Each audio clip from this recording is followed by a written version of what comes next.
మనకు కార్తీక మాసంని మనం అద్భుతంగా 29 రోజులు ఈ కార్తీక పురాణాన్ని చదువుకోవడం అనేటువంటి జరిగింది.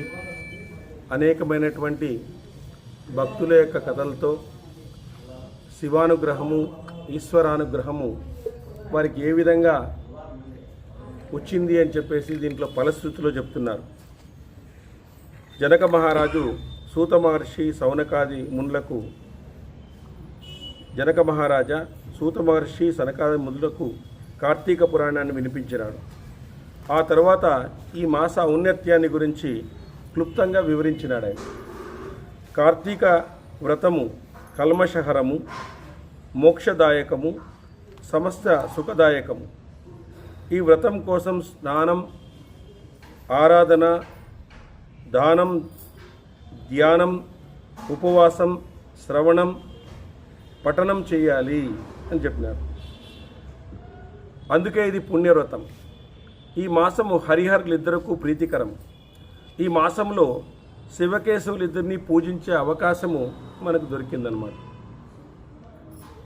ఇతర కాలాల్లో శివారాధన ఉత్సవాల వేళల్లో కేశవారాధన, కేశవారాధన ఉత్సవాల వేళల్లో శివారాధన చేయడం సాధ్యం కాదు.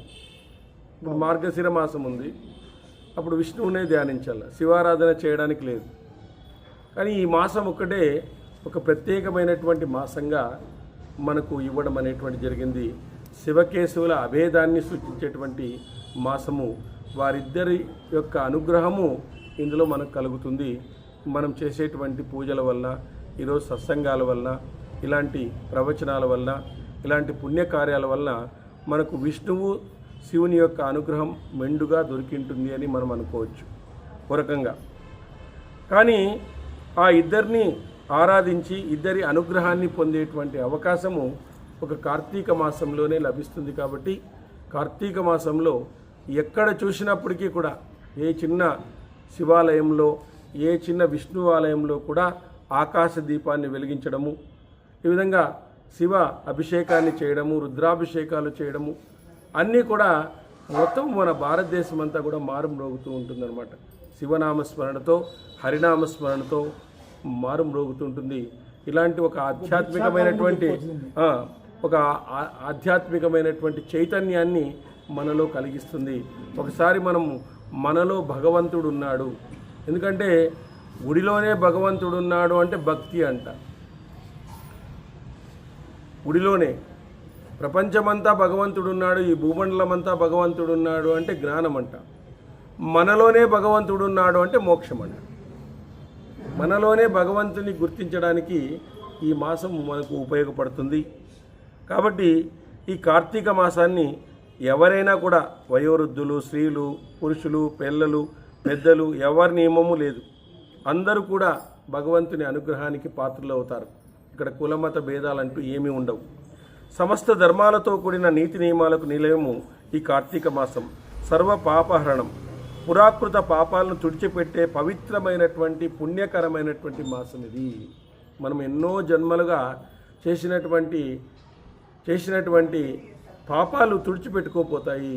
చూడండి, ఒక దూది పెద్ద ఇది ఉందనుకోండి, ఒక వామ్ మాదిరి వేశారనుకోండి, దాని మీద ఒక చిన్న అగ్ని వేసామనుకోండి, అయిపోయి 5 నిమిషాల్లో కాలిపోతుంది, 2 నిమిషాల్లో అంటుకొనేస్తుంది. ఆ విధంగా మనం గత జన్మలో తెలిసి చేసిన, తెలియక చేసినటువంటి తప్పులన్నీ కూడా కార్తీక మాసంలో ఈ శివారాధన, విష్ణు ఆరాధన చేయడం వల్ల వాటినన్నింటినీ కూడా తీసేస్తాడు భగవంతుడు. ఎందుకు తీసేస్తాడో ఆ విధంగా వాళ్ళు భగవంతుని కోరుకుంటున్నారు. మనస్ఫూర్తిగా మనస వాచ కర్మణ మనం కోరుకుంటున్నాం కాబట్టి భగవంతుడు మనకు ఒక అవకాశాన్ని ఇస్తాడు. ఎందుకంటే మళ్ళీ పాపం చేయను అని చెప్పాలి, మళ్ళీ అట్లయితే తీసేస్తాడు. మనము ఈ కార్తీక మాసం వరకు పాపాలు చేసినాము, ఈ కార్తీక మాసం అయిపోయి రేపటి నుంచి మర్నాటి నుంచి పాపాలు మొదలు పెడతాము అన్నప్పుడు ఛాన్స్ లేదు, ఇంకా మళ్ళీ తీసే ఛాన్స్ లేదు. అట్లే అయిపోయింది. ఇంకా మర్నాటి నుంచి మనము మొదలు పెట్టవచ్చు మన పాపాలంటే అది మళ్ళీ భగవంతుని మోసం చేసినట్టు అవుతుంది. మనం స్వామి ఏదో తెలియక తెలుసోయక గత జన్మలో ఏం పాపాలు చేసినానో నాకు తెలియదు, మరి ఏదో కష్టాలు అనుభవిస్తూనే ఉన్నాను, ఇంకో నుంచి నేను చేయను స్వామి, మీ యొక్క మీ యొక్క పూజను, మీ యొక్క పురాణ కథను అన్నీ కూడా విన్నాను. ఇలా నేను మనసు మార్చుకున్నాను, నా యొక్క స్వభావాన్ని మార్చుకుంటున్నాను, మీ స్వరూపాన్ని నేను తెలుసుకుంటున్నాను. కాబట్టి ఇంక నుంచి నేను చేయను, నాకు వదిలేసేయండి అంటే ఆయన చేసేస్తాడు. ఓకే, పాపం ఒకసారి అవకాశం ఇస్తాం వీనికి, ఏం చేస్తాడో అని చెప్పేసి మళ్ళీ మొదలు పెట్టినామంటే ఇంక మళ్ళీ అవకాశం ఇవ్వడు. కాబట్టి మనము చేసేటువంటి తప్పులు తెలిసి చేసినా తెలియక చేసినా కూడా అవి పాపమే. కాబట్టి వాటికి శిక్ష ఉంటుంది. తెలిసి చేసిన వాటికి ఎక్కువ శిక్ష ఉంటుంది, తెలియక చేసిన వానికి తక్కువ శిక్ష అనేటువంటిది ఉంటుంది. కాబట్టి ఈ విధంగా పూర్వజన్మ స్మృతి కలిగించే అద్భుతమైనటువంటి మాసం అంటే చూడండి, పూర్వజన్మ స్మృతి కూడా కలిగిస్తుందంట మనకి ఈ మాసం. కరెక్ట్గా మనం చేస్తే మనం పూర్వము ఏ విధంగా పుట్టినాము, మన యొక్క జన్మ రహస్యం ఏమిటి అనేది కూడా మనకు తెలియజేస్తుందంట. చూడండి, ఎవరు చెప్తుండేది? జనక మహారాజ్ వాళ్ళు, సూత మహర్షి చెప్తుండేది, వశిష్ఠ మహర్షి చెప్తుండేది. చూడండి, ఈ మాసంలోనే దాన ధర్మాలి పుణ్యకార్యాలన్నిటికీ అనేక కోటి రెట్ల ఫలితం ఇస్తుందంటే. ఈ మాసంలో ఏ చిన్న దానము చేసినా, ఏ ఉపవాసం చేసినా, దీపాన్ని వెలిగించినా, ఉపవాసము చేసినా, ధ్యానము చేసినా, కాబట్టి కార్తీక వనభోజనం చేసిన ఎంతో అనంతమైనటువంటి పుణ్యాన్ని మనకు కలిగిస్తుంది. మనం ఇవన్నీ చేస్తున్నాం కాబట్టి గర్వంగా మనం చెప్పుకోవచ్చు. ఈరోజు భగవంతునితో ఇవన్నీ మనం చెప్పుకోవచ్చు. కార్తీక పురాణాన్ని చదవడం వలన సంసారులు తరించడానికి అవసరమైన పూజా పునస్కారాలు, వ్రతాలు, క్రతువులు, దానాలు శుభప్రదమై అలరాడుతూ ఉంటాయి. సంసారులు ఎవరైతే ఉన్నారో వాళ్లకు వ్రతాలు, క్రతువులు, దానాలు చేయడానికి చాలా శుభప్రదమవుతుందంట. ఈ కార్తీక మాసము అధిక వ్యయ ప్రయాసలకు లోను కాకుండా సూక్ష్మాతి సూక్ష్మమైన రీతిలో మోక్ష సాధనాలను బోధించి సత్ఫలితాలను అమోఘంగా సమకూర్చగలది. చూడండి, కార్తీక మాసంలో అసలుకి నువ్వు పెద్దగా శివునికి అభిషేకం ఎందుకు చేస్తాము? ఊరికి నీళ్ళు వేస్తే అయిపోయి ఆయన ఏమీ కోరుకోడు. నీళ్ళు వేస్తే అభిషేకం ఆయనకి, అంతే. నీళ్ళు అందరికీ దొరుకుతాయి. అదే పండ్లతో చేయాలంటే డబ్బులు కావాలి. ఆయనతో ఓన్లీ నీళ్ళు వేస్తే చాలన్నమాట. అందుకే ఆయన సులభ ప్రియుడు, భక్త సులభుడు, ఆయన సులభ ప్రియుడు కూడా. కాబట్టి అభిషేక ప్రియుడు, ఆయనకి నీళ్లు వేస్తే చాలు. ఇంకోటి, ఆయనకి మారేడు దళం పెట్టినామనుకో, ఆయనకి చాలా ఇష్టం. ఒకటే ఏకబిల్వం శివార్పణం అంటారు. ఒక మారేడు దళం పెడితే చాలంట ఆయన. మారేడు దళంలో లక్ష్మి ఉంటుందన్నమాట. నువ్వు లక్ష్మీ పూజ చేయాలంటే ఆరిపోతావు. ఇంక లక్ష్మీ పూజ ఇంట్లో చేయాలంటే చాలా లక్ష్మి ఇవ్వాలి వాళ్ళకి, వచ్చే వాళ్ళకి, అక్కడ చేసే వాళ్ళకి, అందరికీ లక్ష్మి ఇవ్వాలి. కానీ ఈయన లక్ష్మీ కటాక్షం కలిగించాలంటే మారేడు దళాన్ని నా మీద పెట్టండి, మీకు లక్ష్మీ కటాక్షం వచ్చేస్తుంది. మారేడు దళంలో లక్ష్మి ఉంటుంది, శీల పాపిడిలో ఉంటుంది. ఇక్కడ బొట్టు మామూలుగా కుంకుమ పెట్టుకోవాలా. మనోళ్ళు మామూలుగా బొట్టు ఇక్కడే పెట్టుకోరు, ఇక్కడే ఆడ పెట్టుకుంటారు. ఇంక మాకు తెలియదు స్వామి ఇక్కడ పెట్టుకోవాలంటారు. ఇక్కడే పెట్టుకోరు మామూలుగా బొట్లు. ఆ విధంగా తయారైనారు. ఎవరో ఇప్పుడు పుట్టుబడితలో ఒక ఆమె ప్రసంగిస్తూ ఉంది హిందూ సంస్కృతి గురించి. ఒకడు కింద కామెంట్ పెట్టినాడు, ఫస్ట్ నువ్వు బొట్టు పెట్టుకోవాలి. కింద కామెంట్ వాడు ఏం పెట్టాడంటే, ఫస్ట్ బొట్టు పెట్టుకుని మాట్లాడు నువ్వు అని. బొట్టు లేకుండా ఉందాయమ్మ. నువ్వు క్రిస్టియనో మరి ఎవరో హిందూ సంస్కృతి అంటే హిందువుల గురించే మాట్లాడుతున్నావు కదా, ఫస్ట్ బొట్టు పెట్టుకోమని చెప్పండి అని కామెంట్ పెట్టాడు కింద. ఎంత నీట్గా చూస్తూ ఉంటారు. కాబట్టి ఇక్కడ కార్తీక మాసంలో పుణ్యక్రతువులు ఆచరించిన వారికి అనుకోకుండా, అడగకుండా ముక్తి కలుగుతుంది. అనుకోకుండా కలుగుతుందంట, అడగకుండానే కలుగుతుందంట. ఈ విధంగా ఇది ముమ్మాటికి సత్యము. ఇది ముమ్మాటికి మనకు సత్యము. అల్పబుద్ధితో, ఈర్ష్యాద్వేషాలతో, నిర్లక్ష్యముతో వ్రతాలను ఆచరించే వాళ్లను, ద్వేషించే వాళ్లను, కార్తీక వ్రత దీక్షలను చులకనగా చేసేవాళ్ళు పడరాని కష్టాలు పడతారు. పడరాని కష్టాలు పడిపోతారు. ఎవరు? చులకన చేసిన వాళ్ళు, ఈర్ష్యాద్వేషాలతో ఉండేటువంటి వాళ్ళు, నిర్లక్ష్యంతో ఉండేటువంటి వాళ్ళు, వ్రతాలను ఆచరించే వాళ్ళని ద్వేషించేటువంటి వాళ్ళు, ఇలాంటి వాళ్ళ అందరినీ నరక యాతన పడతారంట. ఆ విధంగా మనం ద్వేషించకూడదన్నమాట. అదేవిధంగా ఈ మాసంలో కార్తీక పాడ్యం నుంచి చెన్నీటి తలస్నానం నదిలో కానీ చెరువుల్లో కానీ చేయాలి, ఉపవాసం చేయాలి, ఆలయంలో స్వామి సన్నిధిలో దీపారాధన చేయాలి, ఆహారాన్ని తీసుకోకుండా ఒక పూట తిని ఉండడం కానీ, సాయంత్రం మాత్రమే భుజించడం కానీ, ఆ విధంగా నక్త వ్రతం చేయాలి. ధన కనక కన్యాదాన గోదానం ఇంత అని లెక్కగట్టి చెప్పడానికి లేనంత ఫలితాన్ని ఇస్తుందంట ఈ కార్తీక మాసం. అన్నదానాలు, వన సమారాధనలు, వ్రతాలు, పురాణ పఠనాలు పుణ్యదాయకాలు. వృద్ధులు, పసివారు, ఆరోగ్యవంతులు ఎవరైనా కూడా ఈ కార్తీక వ్రత నియమాలను పాటించని వారు కనీసం ఏకాదశి రోజైనా, పూర్ణిమ రోజైనా ఒక్కరోజు ఆచరిస్తే వాళ్ళు ధన్యులైపోతారు. వయసు రీత్యా ఉండేటువంటి వాళ్ళు, ఇట్లాంటి వాళ్ళు కనీసము ఒక్కరోజైనా కూడా అనుసరిస్తే ధన్యులైతారు. మనసులో ఈ వ్రతాలు, దానాలు, పూజలు, నియమనిష్టలు అనుసరిస్తున్నట్లు భక్తితో తలుచుకున్న, చూడండి, భక్తితో అయ్యో నేను ఉన్నింటే ఇచ్చేవాడిని అన్నా కూడా ఆయనకి ఫలితం వస్తుందండి. అయ్యో నా దగ్గర లేదు, నేను ఉంటే ఇలా దానం చేసేటువంటి వాడిని అని అనుకున్నాడు అనుకో, అప్పుడు అతనికి కూడా సమానమైనటువంటి ముక్తి లభిస్తుందంట.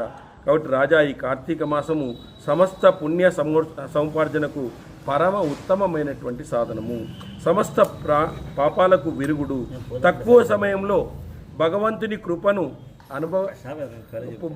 కృపను అనుగ్రహించగల పవిత్ర మాసం ఏదైనా ఉంది అంటే అది కార్తీక మాసం మాత్రమే అని ఇక్కడ ఫలశ్రుతిలో చెప్పడం అనేటువంటిది జరిగిందనమాట.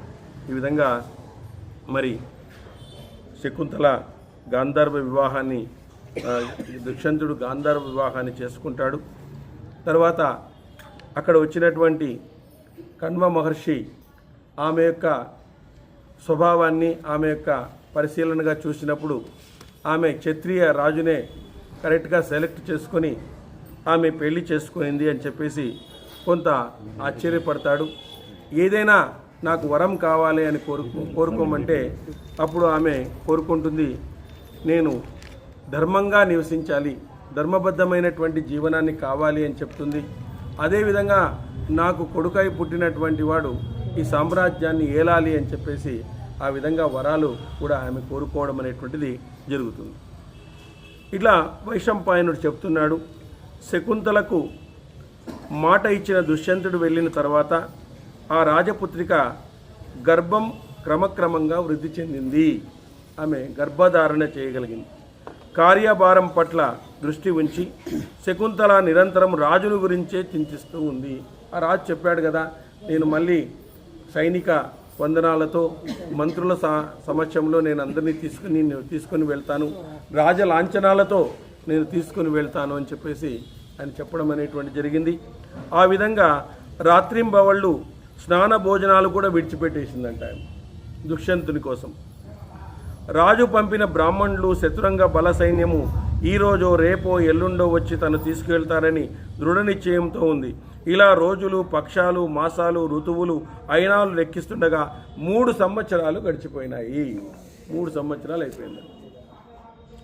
జనమేజయ 3 సంవత్సరాలు పూర్తిగాకనే సుందరాంగి అయినటువంటి శకుంతల మిక్కిలి తేజో సంపన్నుడైనటువంటి అగ్ని వలె ప్రకాశిస్తున్న రూపము, ఔదార్యము మొదలైన గుణాలతో కూడిన పుత్రుణ్ణి ప్రసవించింది. అంటే ఆమె గాంధర్వ వివాహము, ఆ కాలంలో ఉండేటువంటి నియమ నిబంధనలు మనకు ఎట్లుంటాయో తెలియదు, వాతావరణ పరిస్థితులు ఇవన్నీ కూడా బేరోజు వేసుకోవాలి మనం. ఎందుకంటే అక్కడ కాలం కూడా డిఫరెంట్గా ఉంటుంది. కాబట్టి 3 సంవత్సరాల తర్వాత ఆమె ఒక శిశువును ప్రసవించిందనమాట. 3 సంవత్సరాల తర్వాత అతని మీద అంతరిక్షం నుంచి పూలవాన పడింది. చూడండి, ఇంకా పుడుతూనే తస్మై తదంతరిక్షాత్ తు పుష్పవృష్టి సదాతః దేవదుందుభి వస్త్రతు శాపగణ శప్తరోగణా గాయంతో మధురం తత్య దేవై సుఖోభ్యు వాచః అంటాడు. అంటే అతని మీద అంతరిక్షం నుంచి పూలవాన పడింది. ఎందుకంటే కణ్వ మహర్షి కూడా తన యొక్క తపఫలాన్ని ఆమెకు, ఆ శిశువుకు అందించినాడంట. కణ్వ మహర్షి తీసుకుంటాడు కదా, ఆ శకుంతలాలన్నీ కూడా రక్షిస్తూ ఉన్నప్పుడు ఆ కణ్వ మహర్షి తీసుకుని వెళ్ళి ఆమెను పెంచుతాడు. కాబట్టి అతని యొక్క తపఫలాన్ని కూడా ఆ శిశువుకు ప్రసాదించినాడు అనమాట. ఆ శిశువుకు ప్రసాదించడం వల్లే అంతరిక్షం నుంచి పూలవాన పడింది, దేవదుందువులు మోగినాయి, అప్సరసలు నృత్యం చేశారు, తీయగా గానము చేశాడు. అప్పుడు దేవేంద్రుడు దేవతలతో ఇలా పలుకుతున్నాడంట. ఇంద్రుడు ఇలా అన్నాడు, శకుంతల, నీ కుమారుడు చక్రవర్తి అవుతాడు, అతనితో సమానమైన బలం పరాక్రమం గలవాడు ఈ భూమి మీద ఉండడు. ఈ భూమి మీద అతనితో సమానమైనటువంటి బలము పరాక్రమం కలిగినటువంటి వాడు ఎవరు కూడా ఈ భూమి మీద ఉండరు. పురువంశంలో పుట్టిన ఇతడు 100 అశ్వమేధ యాగాలను చేస్తాడు. 1 కాదు 2 కాదు, 100 అశ్వమేధ యాగాలను చేస్తాడు. రాజసూయ యాగాలు 1000 కొద్దీ చేస్తాడు. 1000 కొద్దీ చేస్తాడంట. బ్రాహ్మణులకు తన ధనాన్నంతా దక్షిణగా ఇస్తాడు. తన ధనాన్నంతా కూడా ఇచ్చేస్తాడు. చూడండి, వైశంపాయనుడు ఇలా అన్నాడు, దేవతల మాటలు విని కణ్వాశ్రమ నివాసులంతా మహర్షులందరూ కణ్వుని కూతురు శకుంతలను గౌరవించినారు. శకుంతల కూడా వారి మాటలను విని మిక్కిలి ఆనందించింది. గొప్ప యశస్సు గల కణ్వ మహర్షి బ్రాహ్మణులను పిలిచి సత్కరించినాడు. మునుల చేత ఆ బాలునికి జాతకాది సంస్కారం యథావిధిగా నిర్వర్తించినాడు. ఒకసారి జాతకం కూడా ఆ పిల్లవాడిని చూపించినాడు. అతడు తెల్లనై మొనదేరిన దంతాలు, సింహముతో సమానమైన శరీర సౌష్ఠవం గలవాడు, చక్రాంకితమైన చేతులు, ఉన్నతమైన పాలము, గొప్ప బలం కలిగినటువంటి వాడుగా ఆ బాలుడు ఉన్నాడంట. ఆ బాలుడు దేవతల బాలుడా ఉన్నాడు. అతడు ఆ ఆశ్రమంలో తొందరగా పెరగసాగాడు. 6 సంవత్సరాల బాలుడే అయినా కణ్వాశ్రమానికి దగ్గరలో సింహ వ్యాఘ్రాలను, అడవి పందులను, అడవి దునలను చెట్లకు కట్టిపడేసేవాడు. ఏమన్నా వస్తే ఏమైనా అతి చేసినాయనుకోండి అన్ని చెట్లకు కట్టేవాడు. 6 ఏండ్లకే అంత సాహసాన్ని చేసేటువంటి వాడు. అతడు సింహ వ్యాఘ్రాలపై ఎక్కుపెడుతూ వాటిని లొంగదీస్తూ వాటితో ఆడుతూ పరిగెత్తుతూ అతడు రాక్షసులను, పిశాచాలను, శత్రువులను యుద్ధంలో జయించినాడు. ఋషులను ఆరాధించినాడు. రాక్షసులను చంపుతున్న అతన్ని చంపాలని ఒక బలవంతుడైనటువంటి దైత్యుడు వచ్చాడు. అతన్ని చూసి నవ్వుతూనే ఆ బాలుడు తన బాహువులతో బధించి మద్దింపసాగాడు. ఎవరో చంపాలని కూడా వచ్చినారంటే ఇతను ఒక దైత్యుడు వస్తే తన బాహువులతోనే బంధించేసినాడంట. ఆయన అతన్ని బాహువులు భుజాలతోనే బంధించి మద్దింపసాగాడు, బాగా కొట్టేసినాడు. అతడు ఆ బంధాన్ని విడిపించుకోలేకుండా పోయినాడంట, పట్టుకుంటే విడిపించుకోలేకుండా పోయినాడంట. చూడండి, అతడు బాధను తట్టుకోలేక భయంకరంగా అరిచినాడంట. శరీరంలోని రంధ్రాల నుంచి రక్తం స్రవించింది. అతడు చేసిన శబ్దానికి భయపడిన మృగాలు, సింహాలు మలమూత్రాలను విడుస్తూ పరిగెత్తినాయండి.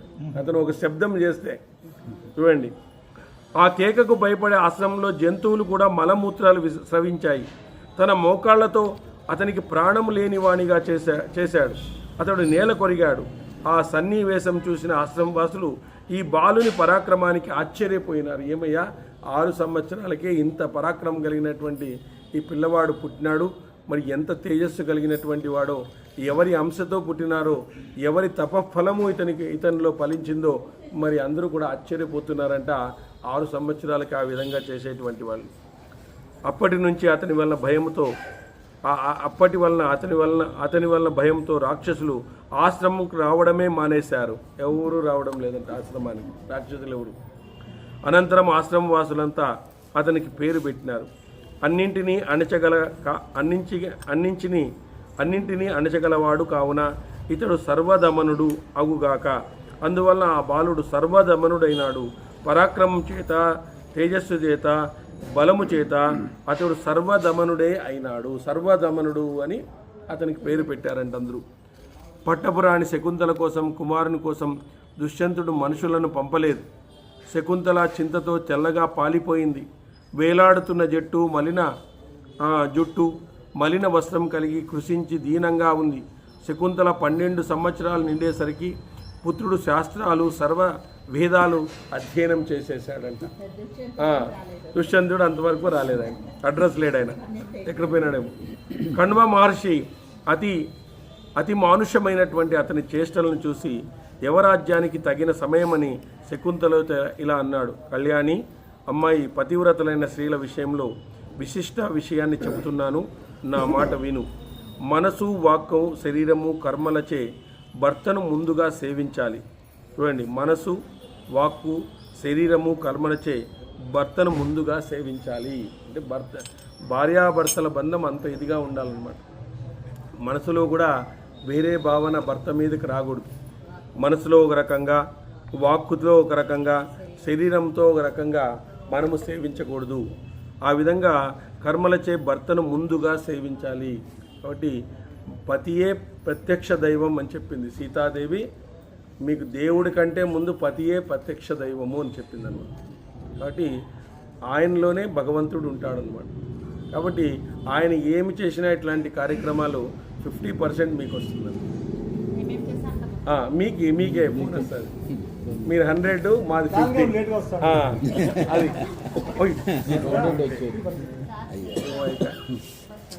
ఇది ఇది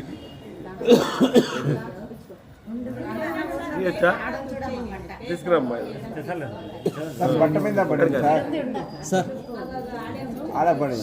మామూలే చేసింది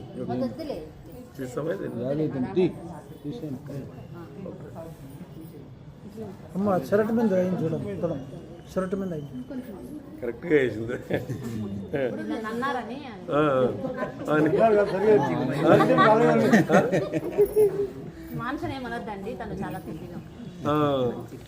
మీరేమో అనుకున్నారు మా భర్తల గురించి చెప్తానని చెప్పి.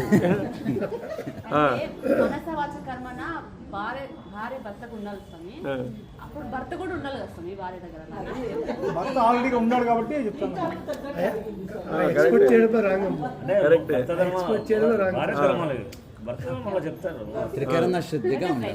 సో ముందుగా భర్తను పూజించాలి. ఇది నీకు వ్రతం.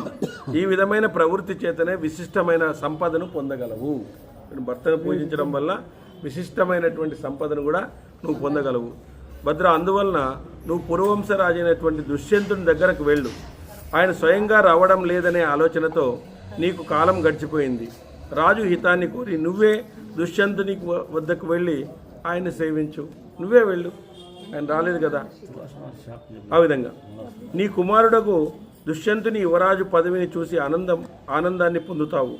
దేవతలు, గురువులు, క్షత్రియులు, భర్త వీరి యొక్క కలయిక సన్మార్గులకు విశేషమైన హితాన్ని కలిగిస్తుంది. అందువలన అమ్మాయి, నాకు ఇష్టాన్ని కలిగించడానికైనా నువ్వు నీ కొడుకుతో భర్త దగ్గరకు వెళ్ళు. నా పాదాలపై ఒట్టేసి చెబుతున్నా, నువ్వు వ్యతిరేకంగా మాట్లాడవద్దు అని కణ్వ మహర్షి ఆమెకు హితబోధ చేసినాడనమాట. వైశంపాయనుడు ఇలా అన్నాడు. కూతురుతో ఇలా మాట్లాడి కణ్వుడు మనువును చేతులకు కౌగిలించుకొని శిరస్సుపై ముద్దు పెట్టుకొని ఇలా అన్నాడు. కణ్వుడు ఇలా అన్నాడు, చంద్రవంశంలో పుట్టిన దుష్యంతుడు ప్రసిద్ధుడు. పవిత్రురాలైనటువంటి నీ తల్లి అతనికి పట్టపురాణి. నీతో పాటు ఆమె భర్త దగ్గరకు వెళ్ళాలనుకుంటుంది. వెళ్ళి రాజుకు అభివాదం చేసి యువరాజ్యం పొందుతావు.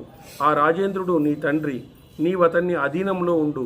తాత తండ్రుల రాజ్యాన్ని సహజంగా పరిపాలన చెయ్యి అని ఆ పిల్లవాడికి హితబోధ చేశాడు. శకుంతల హితము పథ్యము అయిన నా మాట విను. పతివ్రత సంబంధము గుణాలను విడిచి సాధింపదగింది ఏమీ లేదు. అన్ని వరాలనిచ్చేటువంటి దేవతలు పతివ్రతల పట్ల సంతుష్టులై ఉంటారు. ఆపస్సమయంలో అనుగ్రహిస్తారు. భర్త అనుగ్రహం వలన పతివ్రతలు పుణ్య గతిని పొందుతారు, అమంగళాన్ని పొందరు. అందువలన నువ్వు వెళ్ళి రాజును సేవించు. నువ్వు పతివ్రత, నీకు అమంగళం ఎక్కడా కలగదు. అదేవిధంగా నీకు దేవతలు కూడా సహాయం పడతారు. భర్త అనుగ్రహం వలన పతివ్రతలు పుణ్య గతిని పొందుతారు. కాబట్టి అమంగళాన్ని పొందరు. అందువలన నువ్వు వెళ్ళు అని చెప్పేసి రాజును సేవించు అని చెప్పినాడు. కణ్వుడు బలాన్ని గ్రహించిన శిష్యులతో ఇలా అన్నాడు, అన్ని మంచి లక్షణాలతో గౌరవించగలిగినటువంటి ఈ శకుంతల కుమారునితో పాటు తొందరగా ఇంటి నుంచి తీసుకెళ్ళి భర్త నివాసానికి చేర్చండి అని చెప్పినాడు. బంధువుల దగ్గర స్త్రీలు ఎక్కువ కాలం ఉండడం మంచిది కాదు. అలా ఉంటే కీర్తికి, నడవడికకు, ధర్మానికి హానికరం. అందువల్ల తొందరగా తీసుకొని వెళ్ళండి. వైశంపాయనుడిలా అన్నాడు. కశ్యపుడు ధర్మానుసారంగా తన కుమారుణ్ణి ఆదరించడం విన్న శకుంతల కశ్యపుని అనుమతి పొంది ఆనందించింది. కణువుడు అనేక పర్యాయాలు భర్త వద్దకు వెళ్ళు అని చెప్పడం విని పురువంశ సంజాతుడైనటువంటి ఆ బాలుడు కణ్వునితో అట్లే అని పలికి తల్లితో, అమ్మ నువ్వు ఇంకా ఆలస్యం చేస్తున్నవేమి, రాజభవనానికి వెళ్దాం రా అని అన్నాడంట. మహాత్ముడైనటువంటి దుష్యంతుని భార్య శకుంతలతో అలా పలికి మహర్షి పాదాలకు నమస్కరించి పురువంశ సంజాతుడైనటువంటి సర్వదమనుడుతో పాటు ఆమె బయలుదేరింది. శకుంతల కూడా తండ్రికి నమస్కరించి చేతులు జోడించి ప్రదక్షిణం చేసి తండ్రి అనే చనువుతో అజ్ఞానం వల్ల పొరపాటుగా మాట్లాడినా, అసత్యం చెప్పినా, చేయకూడని పని చేసినా, అనిష్టమైన పని చేసినా నన్ను క్షమించండి. ఆమె అలా పలుకగా కణ్వ మహర్షి తల దించుకొని ఏమీ మాట్లాడలేదు. మనుష్య స్వభావం వల్ల అతడు కూడా కన్నీరు పెట్టుకున్నాడు. అతను కూడా పాపము చాలా రోజులు పెంచినాడు కాబట్టి ఆమెను, అతను కూడా వెళ్తూ ఉంటే కన్నీరు పెట్టుకున్నాడంటే కణ్వ మహర్షి కూడా. తన ఆశ్రమంలో జలభక్షకులున్నారు, వాయుభక్షకులున్నారు, పర్ణభక్షకులున్నారు, ఫలమూలాలు తినేవారు ఉన్నారు, ఇంద్రియ నిగ్రహం కలవారు ఉన్నారు, కృషించి నవనాడులు కనిపిస్తున్నవారు, కఠోర నియమం కలిగినటువంటి వారు, జటలు కలిగినటువంటి వారు, శిరోమండలం కలిగినటువంటి వారు, వల్కలాలు అంజనాలు ధరించినటువంటి వారు ఈ మునులు ఉన్నారు. ఆ మునులను కణ్వుడు ఆహ్వానించినాడు. కణ్వుడు మునులందరినీ పిలిచి శకుంతల మీద ప్రేమతో ఇలా అన్నాడు, యశస్విని అయినటువంటి ఈమెను నిత్యము నేను లాలిస్తూ పెంచాను. వనంలో పుట్టింది, వనంలో పెరిగింది, ఏమీ తెలియని పిల్ల. శ్రమలేని మార్గంలో మీరంతా ఈమెను రాజభవనానికి తీసుకెళ్ళండి, రాజభవనానికి తీసుకెళ్ళి దుష్యంతునికి అప్పగించండి అని చెప్పారు. మహా తేజస్సు గల వారంతా అలాగే అని శకుంతలను ముందుంచుకొని దుష్యంతుని నగరానికి బయలుదేరినారు. వీళ్ళందరూ కూడా దుష్యంతుని నగరానికి దేవకుమారులా ప్రకాశిస్తూ పద్మం వంటి కన్నులున్న కుమారుణ్ణి శకుంతల పరిచితమైనటువంటి ఆ వనం నుంచి దుష్యంతుని దగ్గరకు తీసుకుని వెళ్ళింది. రాజును సమీపించి తన రాకను తెలిపింది. అనుమతించబడి ఆమె బాలసూర్యుని వలె ప్రకాశిస్తున్నటువంటి కొడుకుతో రాజభవనంలోకి వెళ్ళింది. ఆ మునులందరూ రాజుకు నివేదించి ఆశ్రమానికి తిరిగి వచ్చారు. శకుంతల న్యాయానుసారంగా రాజును గౌరవించి ఇలా అన్నది, కఠోర నియమం గల రాజైన నీ తండ్రికి నమస్కరించు అని కుమారునితో పలికి శకుంతల సిగ్గుతో తలదించుకొని స్తంభాన్ని ఆనుకొని రాజుతో అనుగ్రహించు అని అంది. శకుంతల కొడుకు కూడా రాజునకు నమస్కరించి చేతులు జోడించి ఆనందంతో వికసించిన కన్నులతో రాజును చూశాడు. రాజు కూడా ధర్మబుద్ధితో ఆలోచిస్తూ ఇలా అన్నాడు, సుందరి నువ్వు వచ్చిన పని ఏమిటి? చూడండి దుష్యంతుడు, చెప్పు, సందేహం వద్దు. అందున ఈ కొడుకుతో కలిసి వచ్చావు, ఏమిటి ప్రత్యేకత అని అడిగినాడండి. సుందరి నువ్వు వచ్చిన పని ఏమిటి చెప్పు, చేస్తాను. సందేహం వద్దు, అందులో కొడుకుతో కలిసి వచ్చావు, ఏమిటిది ప్రత్యేకత అని అడిగినాడు. మహారాజా పురుషోత్తమ అనుగ్రహించు చెప్తాను. రాజా ఈ కుమారుడు నీ యవ్వరాజ్య పట్టాభిషేకం చేయి. దేవతా సమానుడైనటువంటి కుమారుడు నీ చేత నాయందు జన్మించినటువంటి వాడు. పురుషోత్తమ సమయానికి తగినట్టుగా ఇతని విషయంలో ప్రవర్తించు. ఇతని నువ్వు ఫస్ట్ రాజుగా చెయ్యి. నా కడుపులో నీ చేత ఈ విధంగా జన్మించినటువంటి వాడు. మహాబాగా కణ్వాశ్రమానికి నువ్వు వచ్చి నాతో కలిసినప్పుడు నువ్వు చేసిన ప్రతిజ్ఞను ఒకసారి స్మరించుకో. ఆ మాటలు విని రాజు ఆమెను గుర్తించినా ఇలా అన్నాడు, దుష్ట తపసి, నువ్వెవరికి సంబంధించిన దానివో నాకు గుర్తులేదు. చూడండి మర్చిపోయినాడు, శాపం అన్నమాట. నువ్వెవరికి సంబంధించిన దానివో నాకు గుర్తులేదు. గుర్తించినాడు, ఆమెను గుర్తించినా ఇలా అన్నాడు, దుష్ట సాపతి, నువ్వెవరికి సంబంధించిన దానివో నాకు గుర్తులేదు. నీకు నాకు గల ధర్మ కామ అర్థ సంబంధం గుర్తు రావడం లేదు. ఉండు లేదా వెళ్ళు. స్వేచ్ఛగా నువ్వు ఏమి చేయాలనుకుంటే అదే చెయ్యి. నువ్వు ఉంటావా ఉండు, పోతావా వెళ్ళిపో. స్వేచ్ఛగా ఏమి చేయాలనుకుంటావో చెయ్యి అన్నాడు. అప్పుడు ఆమెతో అలా అంటే శకుంతల సిగ్గుపడి దీనురాలిలాగా శ్రేష్ఠులుడిగి స్తంభంలా దుఃఖముతో నిశ్చలంగా ఉండిపోయింది. కోపంతో, అసహనంతో, ఎర్రబడ్డ కన్నులతో, అదిరే పెదవులతో, చూపులతో దహిస్తున్నట్లుగా శకుంతల రాజును చూసింది. రాజును కోపంతో చూసిందంట, అసహనంతో, ఎర్రబడ్డ కన్నులతో, అదిరే పెదవులతో, చూపులతో దహిస్తున్నట్టుగా చూసేసింది. క్రోధముతో ఉన్న తన రూపాన్ని కప్పిపుచ్చుకుంటూ, తపస్సుతో నింపుకున్న తేజస్సుతో కోపాన్ని నిగ్రహించుకుంటూ నిలిచింది. కోపాన్ని కూడా నిగ్రహించుకున్నదనమాట. ఆమె ఒక ముహూర్త కాలం ఆలోచించి దుఃఖముతో, అసహనంతో భర్తను చూసి కోపించేలా అంది. మహారాజా, తెలిసిన వాడవై కూడా ప్రాకృత జనుల్లాగా నాకు తెలియదు అని శంక లేకుండా ఎలా మాట్లాడుతున్నావయ్యా? తెలిసి నీకు బాగా, అయినా నాకు తెలియదు అని మాట్లాడుతున్నావు. నాకేమీ తెలియదు అని శంక లేకుండా, ఎటువంటి సందేహం లేకుండా నువ్వు మాట్లాడుతున్నావే. ఈ విషయంలో ఏది నిజమో, ఏది అసత్యమో నీ హృదయానికి తెలుసు. అది సాక్ష్యంగా శుభప్రదమైన మాటను చెప్పు. నీ అంతరాత్మను నువ్వు అవమానించుకోకు. ఒకసారి నీ అంతరాత్మను పరిశీలించు అని చెప్తాను. ఒక విధంగా ఉన్న తన్ను గురించి వేరొక విధంగా చెప్పేవారు తన్ను తాను దొంగలించుకునేటువంటి వాడు. మన గురించి మనం వేరొక విధంగా చెప్పుకుంటే మనల్ని మనం దొంగలించుకునేటువంటి వాళ్ళము. అతడు ఎంతటి పాపాన్నైనా చేస్తాడంట. అట్లాంటి వాడు ఎంతటి పాపాన్నైనా చేస్తాడు. కొంతమంది చెప్తూ ఉంటారు చూడండి, తమ గురించి వేరే విధంగా చెప్పుకుంటారు. ఏమేమో జరిగిపోయింది, అక్కడే జరిగిపోయింది, ఇదైపోయింది అని ఏదేదో చెప్పుకుంటుంటారు. అట్లా చెప్పుకోకూడదు. నీకున్నదే చెప్పుకోవాలి. నీ అడ్రస్ ఏమైనటువంటి చెప్పుకోవాలి. కానీ మనము గొప్పలు చెప్పుకోకూడదు. ఆత్మస్తుతి, పరనింద, ఇవి రెండు చాలా భయంకరమైనటువంటి పాపాలు. ఆత్మస్తుతి చేసుకోకూడదు, పరనింద చేసుకోకూడదు, పరనింద చేయకూడదు, ఆత్మస్తుతి చేసుకోకూడదు. ఎందుకంటే ప్రశంస చేయొచ్చు, పొగడకూడదు అనమాట. మనుషుల్ని ఎప్పుడు పొగడకూడదు, మనం ప్రశంసించవచ్చు, అది మంచిదే. పొగిడితే ఏమైపోతుందంటే అట్లాంటి వాళ్ళే మనకు జీవితంలో శత్రువులు అవుతారు. అట్లాంటి వాళ్ళు కొంతమంది పొగుడుతూనే ఉంటారు, ఏమన్నా చెప్పు వాళ్ళకి పొగుడుతూనే ఉంటారు. అట్లా పొగడకూడదు, ఎవరిని కూడా అనవసరంగా పొగడకూడదు. ప్రశంస చేయొచ్చు. ఏదైనా ఒక మంచి పాట పాడిన అనుకో, బాగా పాడారు, మంచిదే. అట్లా మనం ప్రశంస అనేటువంటి చేయాలా. ఆత్మస్తుతి, పరనింద ఎక్కడా కూడా మనం చేసుకోకూడదు అని చెప్తారు. ఈ విధంగా ఉన్న తన్ను గురించి వేరొక విధంగా చెప్పేటువంటి వాడు తనను తాను దొంగలించుకునేటువంటి వాడు. అతడు ఎంతటి పాపాన్నైనా చేస్తాడు. నువ్వు నేనొక్కడినే ఉన్నానని అనుకుంటున్నావు.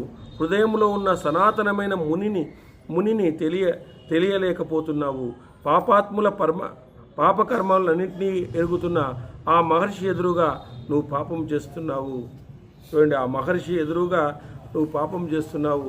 అక్కడ మహర్షులు, అనేక మంది మహర్షులు అక్కడ ఉన్నారు ఆశ్రమంలో. మరి వాళ్ళ ముందు నువ్వు పాపం చేశావు. అసత్యం లేకుండా సత్పురుషులందరికీ హితాన్ని కలిగించేదే ధర్మము. అసత్యము లేకుండా సత్పురుషులందరికీ కూడా హితాన్ని కలిగించేదే ధర్మము. అది ఎప్పుడూ దుఃఖాన్ని కలిగించదు. చూడండి, ధర్మం అనేటువంటిది మనకి ఎప్పుడూ కూడా దుఃఖాన్ని కలిగించదు. పాపం చేస్తూ నన్ను ఎవడు ఎరగడు అని భావించేవాడికి దేవతలు ఎరుగరు, లోపల ఉన్న అంతరాత్మ ఎరుగును. ఒకవేళ దేవతలు అది తెలుసుకోకుండా పోవచ్చేమో, కానీ అంతరాత్మ పసిగడుతుంది. నువ్వు తప్పు చేస్తున్నావు, నువ్వు పాపం చేస్తున్నావు అని. నీకు అంతరాత్మను మించినటువంటి గ్రంథము లేదు అని చెప్తారు. అంతరాత్మను మించినటువంటి గురువు లేడు అని చెప్తారు. కార్తీక మాసం అంతటి మాసమే లేదు, అంతరాత్మను మించినటువంటి గురువు లేడు. మానవ జీవితం అనేటువంటి గ్రంథము లేదు, మనసును మించినటువంటి క్షేత్రం లేదు, శరీరాన్ని మించినటువంటి తీర్థము లేదు అని చెప్తారు. కాబట్టి మనకు అంతరాత్మ చెప్తూ ఉంటుంది మనం అధర్మం చేస్తున్నాము అని చెప్పేసి. ఆ విధంగా మనం అధర్మం చేస్తున్నాము. సూర్యుడు, చంద్రుడు, వాయువు, అగ్ని, అంతరిక్షము, భూమి, నీరు, హృదయము, యముడు, అహోరాత్రాలు, సాయ సంధ్యలు, ధర్మము, ఇవి మానవుడి నడవడికను తెలుసుకొనే ఉంటాయి. ఇవన్నీ తెలుసుకునే, ఇవే సీసీ కెమెరాలు మనకి. మనం ఇంట్లో ఏదో సీసీ కెమెరా పెట్టేది కాదు, ఇవి సీసీ కెమెరాలు. సూర్యుడు ఎవడు ఎట్లా చేస్తున్నాడు, ఎవడు ఏ భావనతో చేస్తున్నాడు, పూజ ఏ భావనతో చేస్తున్నాడు, వాడు పైకి ఒకటి మాట్లాడుతున్నాడా, లోపలికి ఒకటి మాట్లాడుతున్నాడా, ఇవన్నీ కూడా వాళ్ళు ట్రేస్ చేసేస్తారు. ఆ సీసీ కెమెరా చాలా పవర్ఫుల్. ఈ సీసీ కెమెరా మనుషులను చూపిస్తుంది, అది మనస్తత్వాలను కూడా చూపిస్తేస్తుంది అనమాట. ఆ సీసీ కెమెరా లోపల ఒకటి బయట ఒకటి మాట్లాడటము ఇవన్నీ కూడా మనము అవన్నీ తగ్గించుకోవాలి. మనం లోకం కోసం కొన్ని మాట్లాడుతుంటాం, అయినప్పటికీ కూడా అది కొన్ని సమయాల్లో మాత్రమే. ఇప్పుడు అసత్యం చెప్పాలన్నాము, అసత్యం ఎప్పుడు చెప్పాలా? మానం పోయేటప్పుడు, ప్రాణం పోయేటప్పుడు, ఇలాంటి సమయంలో అసత్యం చెప్పాలని చెప్పినారు. ఎప్పుడు అసత్యం చెప్పమని కాదు, ప్రతి చిన్నదానికి మాన ప్రాణ ధర్మాన్ని రక్షించేటప్పుడు. ఎందుకంటే శ్రీకృష్ణ భగవానుడు అంటాడు, నువ్వు చెప్పేటువంటి అసత్యము అధర్మమైనా అది ధర్మమే అవుతుంది అంటాడు. అశ్వత్థామ అతహ కుంజరహ అన్నారు. అప్పుడు అది చెప్పాల్సిన అవసరం వచ్చింది. కాబట్టి ఆ విధంగా నువ్వు అసత్యం ఆడినా కూడా ధర్మమే అని చెప్తాడు శ్రీకృష్ణ భగవానుడు. ఈ మాన ప్రాణదానాలు ధర్మాన్ని కాపాడేటువంటి విషయంలో నువ్వు అసత్యం ఆడినా కూడా ధర్మమే. కాబట్టి నీ నడవడికను ధర్మము ఇవి మానవుని నడవడికనే తెలుసుకుంటుంటాయంటే ఇవి. ఇప్పుడు ఉండేటువంటి ఎవరు? సూర్యుడు, చంద్రుడు, వాయువు, అగ్ని, అంతరిక్షం, భూమి, నీరు, హృదయము, యముడు, అహోరాత్రాలు. సీసీ కెమెరా ఎప్పుడైనా పని చేయకుండా పోవచ్చు, ఇది అహోరాత్రాలు 24/7, 24/7 నో రిపేర్. ఇప్పుడు సీసీ కెమెరా మీద బట్టేసినాం అనుకో, ఇంకేం లేదు, ఏం కనపడదు. దొంగలు వచ్చి ఫస్ట్ బట్టేసేస్తారు దాని మీద, మళ్ళీ తీసుకోపోతారు పోయేటప్పుడు, అంతే కదా. అది అందితే మాత్రం బట్టేసేస్తారు అంతా, దానికి ఇది చేసేస్తారు, లేదా దాన్ని చెడగొట్టన్నా పోతారు. కాబట్టి ఎన్నో ఉన్నాయి, దాన్ని కంట్రోల్ చేసే కూడా జామర్స్ ఉన్నాయి, హ్యాంగ్స్ ఇవన్నీ కూడా ఉన్నాయి. సో హృదయంలో ఉన్న కర్మసాక్షి చేతజ్ఞుడు ఎవని పనికి సంతోషిస్తాడో అతడి పాపాలని యమధర్మరాజు తొలగిస్తాడు. చూడండి ఎన్ని ధర్మకార్యాలు ఎంత వచ్చినాయి. హృదయంలో ఉన్న కర్మసాక్షి క్షేత్రజ్ఞుడు ఎవరి పనికి సంతోషిస్తాడో, అంటే మనలో ఉండేటువంటి ఆత్మ సంతోషమైంది అనుకోండి, దానికి అతని పాపాలని యమధర్మరాజు ఇమ్మీడియట్గా తొలగిస్తాడు. చెప్పేస్తాడు, అయ్యి ఫస్ట్ అవి తీసేయంటాడు ఆయన, అయిపోయింది, ఇంకా ఆ పాపాలు లేవు, ఇంక పోయావు. ఆ విధంగా చూడండి ఎంత మనకు భారతం చదివితే ఎన్ని విషయాలు తెలుస్తాయనేటువంటిది. హృదయంలో ఉన్న కర్మసాక్షి క్షేత్రజ్ఞుడు ఎవని పనికి సంతోషిస్తాడో అతని పాపాలని యమధర్మరాజు తొలగిస్తాడు. దుర్మార్గుడైన పురుషుని యొక్క పనులకు కర్మసాక్షి సంతోషించకపోతే ఆ పాపాత్ముడిని యముడే తొలగిస్తాడు. దుర్మార్గుడైన పురుషుని యొక్క పనులకు కర్మసాక్షి సంతోషింపకపోతే ఆ పరమాత్ముని యముడే తొలగించేస్తాడంట వాడిని. అసలు తన్ను తాను మోసం చేసుకుని వేరే విధంగా చెప్పుకునే వానికి దేవతలు శ్రేయస్సునివ్వరు. వాళ్ళు ఎప్పుడు కూడా శ్రేయస్సునివ్వరు. తనను తాను మోసం చేసుకుని వేరే విధంగా చెప్పుకునే వానికి దేవతలు కూడా శ్రేయస్సును కలిగించరు. దానికి తాను కూడా కారణం, ప్రమాణం కాదు. నేను కూడా దీంట్లోకి వస్తాను, పతివ్రతలు కూడా ఇందులోకి వస్తాం. నా అంతట నేనుగా వచ్చానని పతివ్రతమైన నన్ను నువ్వు ఈ విధంగా అవమానించవద్దు. నీ అంతకు నేనే వచ్చాను నీ దగ్గరికి, నువ్వు ఎన్నో రోజులు రాకపోయేసరికి నేనే వచ్చాను. స్వయంగా చెంతకు వచ్చిన నువ్వు భార్యగా నన్ను గౌరవించడం లేదు. నేను స్వయంగా వచ్చినా నీ దగ్గరికి, ఆయన భార్యగా అనాగరికుని వలె ఈ సభలో ఎందుకు అవమానిస్తున్నావు? జనరహితమైన అరణ్యములో నేను ఈ మాటలు చెప్పడం లేదు కదా, నా మాట నీవెందుకు వినడం లేదు? దుష్యంత, ప్రార్థిస్తున్నప్పటికీ నువ్వు నా మాటలు లక్ష్య పెట్టకపోతే నీ శిరస్సు 100 ముక్కలుగా బద్దలవుతుంది. నీ శిరస్సు 100 ముక్కలుగా బద్దలవుతుంది. పతివ్రత శాపము చేస్తాంది. ప్రార్థిస్తున్నప్పటికీ నువ్వు నా మాటలు లక్ష్య పెట్టకపోతే నీ శిరస్సు 100 ముక్కలుగా బద్దలవుతుంది అని చెప్తాను. భర్త భార్యలో ప్రవేశించి మరల సంతానంగా జన్మిస్తాడంట. అందుకే కదా కొడుకు పున్నామ నరకం నుంచి రక్షిస్తాడు అనడానికి అదే కదా.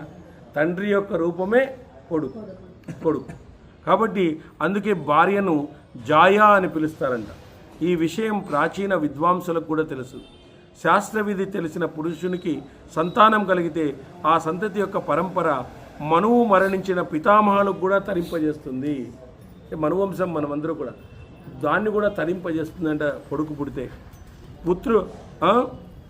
తండ్రిని పుత్రనామాత్ నరకం నుంచి రక్షిస్తాడు. పున్నామ నరకం నుంచి పుత్ నామాత్ అంటే ఆత్మావై అని చెప్తారు. కాబట్టి కాబట్టి కొడుకును పుత్రుడు అంటారు.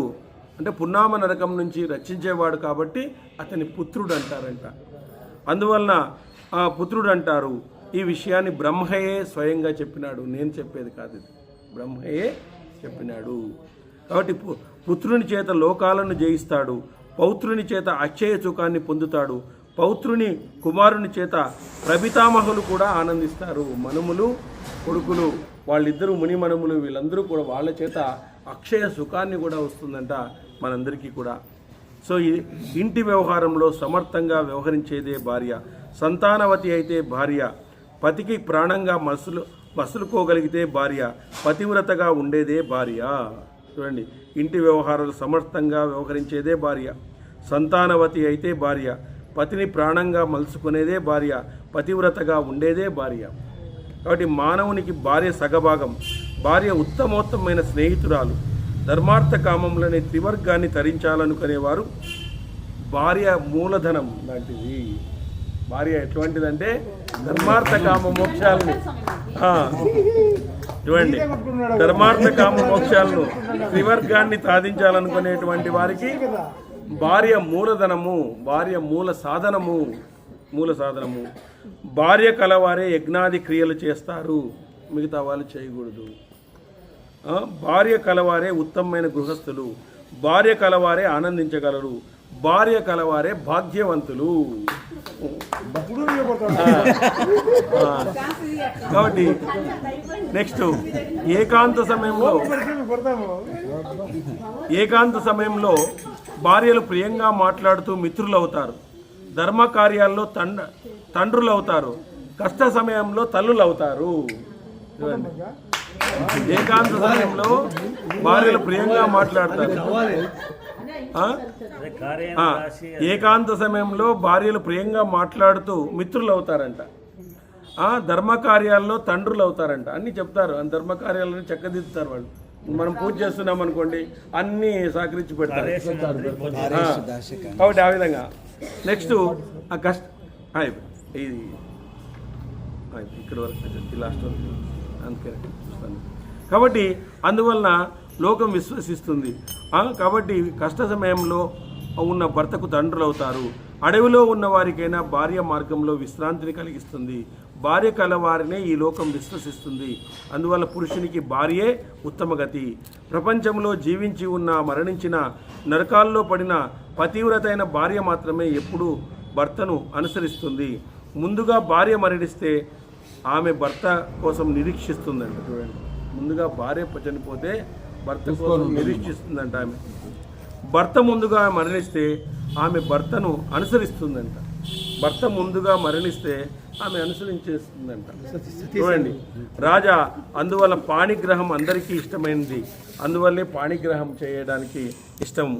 ఎందువల్లంటే భార్యాభర్తలను పొందడం వల్ల ఈ లోకంలో పరలోకంలో మనము ఆత్మసుఖాన్ని పొందుతాము.